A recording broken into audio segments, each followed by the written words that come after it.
my name is Mubashir Ahmed. I am here to teach you physics class 9. Dear students, आज हम अपना new topic को start करेंगे which is called 2.5 graphical analysis of motion. उसको हम आज study करेंगे.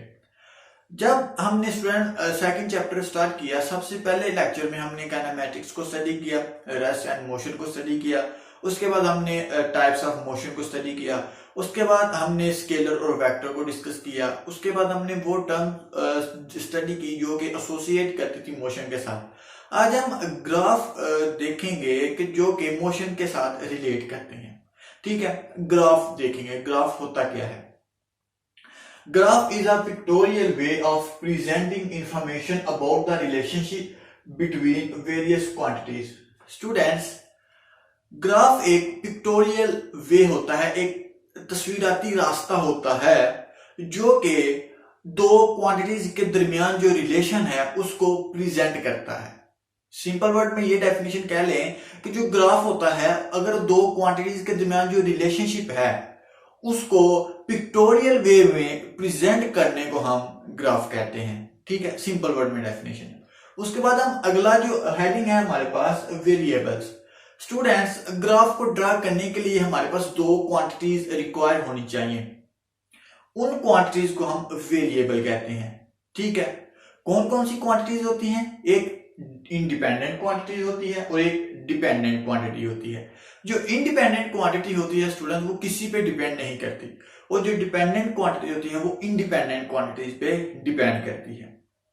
ठीक है, अब हम ग्राफ की तो बात अब हमने कर ली. उसके बाद वेरिएबल को भी देख लिया. उसके बाद इंडिपेंडेंट और डिपेंडेंट क्वांटिटीज को भी स्टडी कर लिया.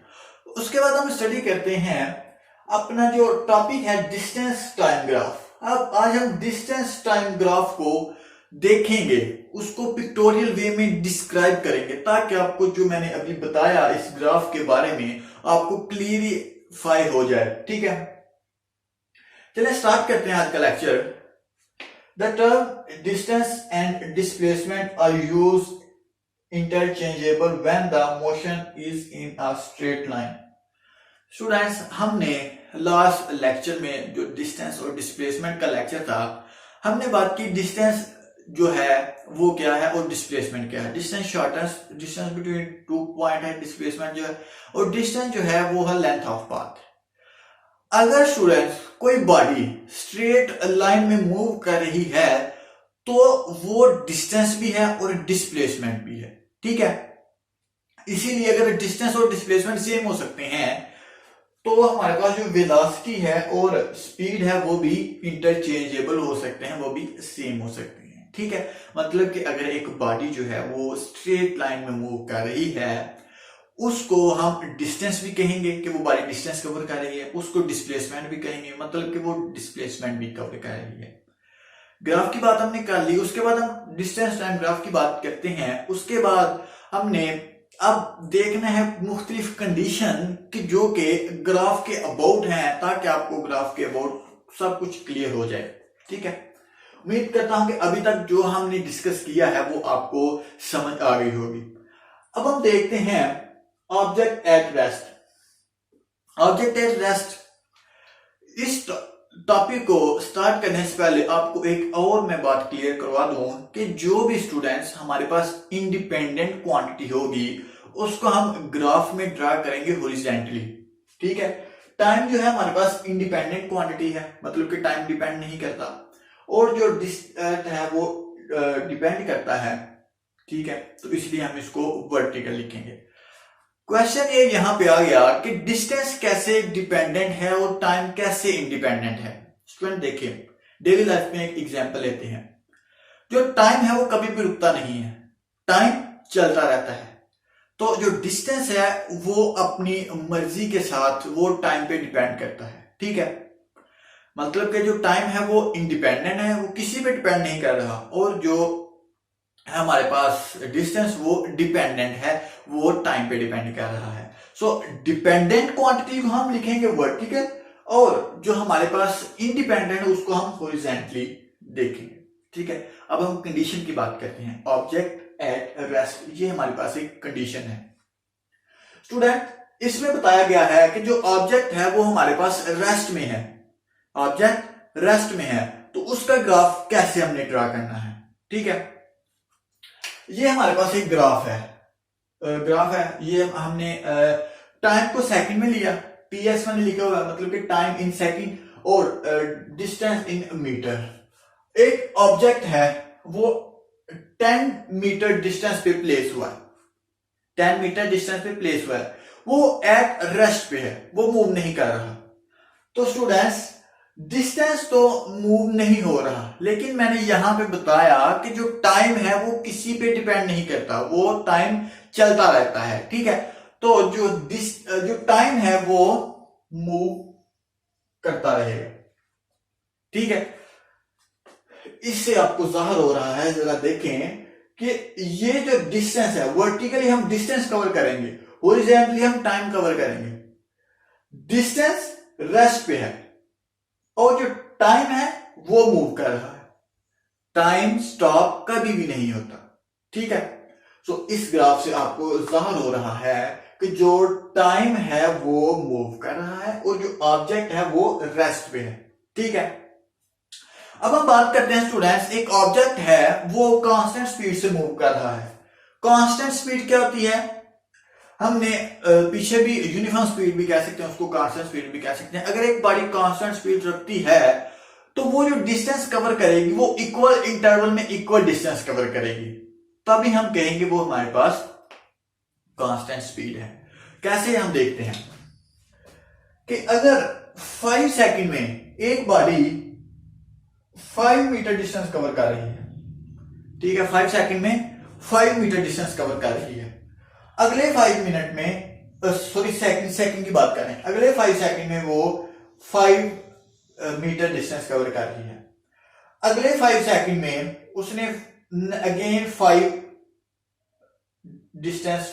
मीटर डिस्टेंस कवर कर लिया, अगले 5 सेकंड उसने अगेन 5 मीटर डिस्टेंस कवर कर लिया। ठीक है, ये हमारे पास, अब इसको अगर हम ड्रा कर लें तो ये हमारे पास स्ट्रेट लाइन बन गई।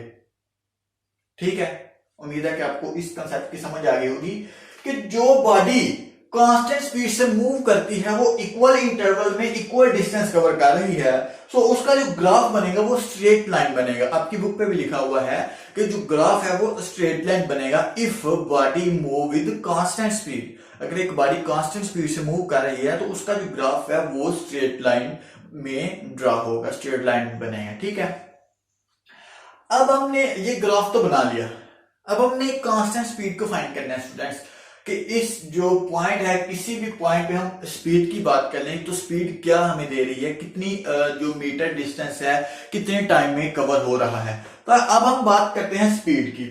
हमने स्पीड कैसे निकालनी है, स्पीड निकालने के लिए हमने ये जो स्ट्रेट लाइन है इस सबसे पहले हमने इसका स्लोप फाइंड करना है। ये जो सारा स्लोप है ना, इसको हमने सबसे पहले स्लोप निकालना है। स्लोप हम यहां से लेके यहां तक हम कह लेते हैं, ये इस जो पॉइंट है इसको हम अगर स्लोप कह लेते हैं कि यहां से ये लेकर यहां तक स्लोप, यहां तक हमने स्पीड फाइंड करनी है। ये देखें, हम इसको ना ड्रा कर लेते हैं, ये देखें, इसको हम नीचे प्रोजेक्शन जिसको कहते हैं ड्रा कर लेते हैं। तो स्टूडेंट्स इस पॉइंट को हम नाम दे लेते हैं ए का और इस पॉइंट को नाम दे लेते हैं हम बी का। ओके, अब हमने स्लोप फाइंड करनी है, नहीं, अब हमने स्पीड फाइंड करनी है। स्पीड फाइंड करनी है तो स्पीड फाइंड करने के लिए हमें स्लोप की जरूरत होती है। स्पीड ऑफ एन ऑब्जेक्ट, यहां मैं ऑफ एन ऑब्जेक्ट नहीं लिखता, सिंपल वर्ड में लिख सकता हूं, speed is equal to slope. ठीक है, speed is equal to slope. Slope के किसकी, ए टू बी तक हम स्लोप फाइंड करेंगे। ठीक है, ए टू बी तक, ए टू बी तक हम स्लोप फाइंड करेंगे। ठीक है, तो हम ये देखना है स्लोप का फार्मूला क्या है, distance over time taken, distance over time taken. यहां पे distance over time, distance over time. तो स्टूडेंट यहां पे देखें जो डिस्टेंस है, डिस्टेंस कितना कवर हुआ है, 5 to 15, ये डिस्टेंस है, ये डिस्टेंस है, 5 to 15 डिस्टेंस कवर हुआ है, मतलब कि 10 पॉइंट। 10 मीटर डिस्टेंस कवर हुआ, और जो टाइम है वो 5 to 15, ये भी 10 सेकंड डिस्टेंस कवर हुआ, ये 10 सेकंड। तो 10 से कैंसल आउट हो गया, तो ये जो है ये आ गया 1 मीटर पर सेकंड। ये जो इसकी स्पीड है एक ऑब्जेक्ट की वो है 1 मीटर पर सेकंड, ठीक है। तो अब बात करते हैं आप नेक्स्ट जो कंडीशन है हमारे पास कि एक ऑब्जेक्ट है वो मूव कर रहा है वेरिएबल स्पीड के साथ, उसका क्या रिलेशन है हम ये देखते हैं। तो अब स्टूडेंट्स हम बात करते हैं ऑब्जेक्ट की जो कि मूव कर रहा है वेरिएबल स्पीड की। वेरिएबल स्पीड मतलब कि if it does not cover equal displacement in equal interval of time, वो इक्वल डिस्प्लेसमेंट कवर नहीं कर रहा इक्वल इंटरवल ऑफ टाइम में। सो उसका ग्राफ किस तरह बनेगा, उसका ग्राफ बनेगा कुछ इस तरह, उसका ग्राफ बनेगा। यहां पे हमने जब बात की थी कांस्टेंट स्पीड की, तो हमने कांस्टेंट स्पीड कैसे निकाली थी, स्लोप को फाइंड करके। लेकिन अब हम यहां पे स्लोप नहीं फाइंड कर सकते, यहां पे अब हम लगाएंगे टेंजेंट। टेंजेंट क्या होता है स्टूडेंट, टेंजेंट वो लाइन होती है जो किसी सर्कल या किसी कर्व के किसी एक पॉइंट को टच करके गुजरे, उसको हम टेंजेंट कहते हैं।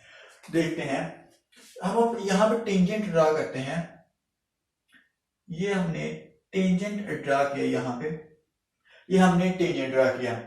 जो टेंजेंट की लाइन कर्व के साथ टच कर रही है वो है ये, इसको हम नाम दे देते हैं पी का, ठीक है।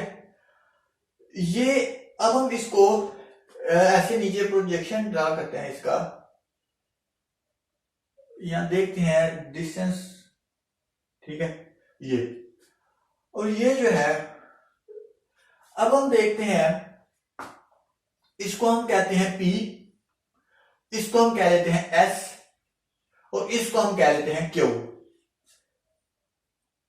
हमने टेंजेंट को ड्रा किया, ठीक है। टेंजेंट वो लाइन होती है जो किसी सर्कल या किसी वो जो कर्व है उसको टच करके गुजरे। हमने एक टेंजेंट ड्रा किया, ठीक है, ये पॉइंट उसको टच करे, उस पॉइंट को हमने P का नाम दिया। अब हमने यहां से स्पीड फाइंड करनी है कि कितनी स्पीड यहां से हो रही है। ये स्पीड है स्पीड ऑफ एन ऑब्जेक्ट जो कि वेरिएबल स्पीड है, वो कम ज्यादा हो रही है, कांस्टेंट नहीं है। तो यहां से हम देखेंगे PS ओवर QS, ये PS और ये QS, ठीक है। QS, ये जो PS है ये डिस्टेंस इन मीटर को रिप्रेजेंट कर रहा है। ये डिस्टेंस कितना है, ये 30 है, 30 मीटर, ठीक है। और ये जो QS है ये टाइम को रिप्रेजेंट करता है in second. So 5 to 15 it's mean 10 second. यहां से हम स्पीड कैसे फाइंड करेंगे, ये 0 से कैंसिल हो गया, ये 3 ऐसे आ गया, ये मीटर और ये सेकंड ऊपर जाके पर सेकंड बन जाएगा। ये स्टूडेंट स्पीड आ गई एक ऑब्जेक्ट की जो कि वेरिएबल स्पीड से मूव कर रहा है, इसकी हमने स्पीड निकाली थ्रू ग्राफ। तो स्टूडेंट यही था आज का हमारा टॉपिक। हमने ग्राफ को डिस्कस किया, उसके बाद हमने उसके कुछ पॉइंट देखे, उसके बाद हमने एक टॉपिक को डिस्कस किया डिस्टेंस टाइम ग्राफ को, उसके बाद 3 कंडीशन हमने देखी। यही था आज का हमारा टॉपिक। सो अल्लाह हाफिज, स्टे ब्लेस्ड।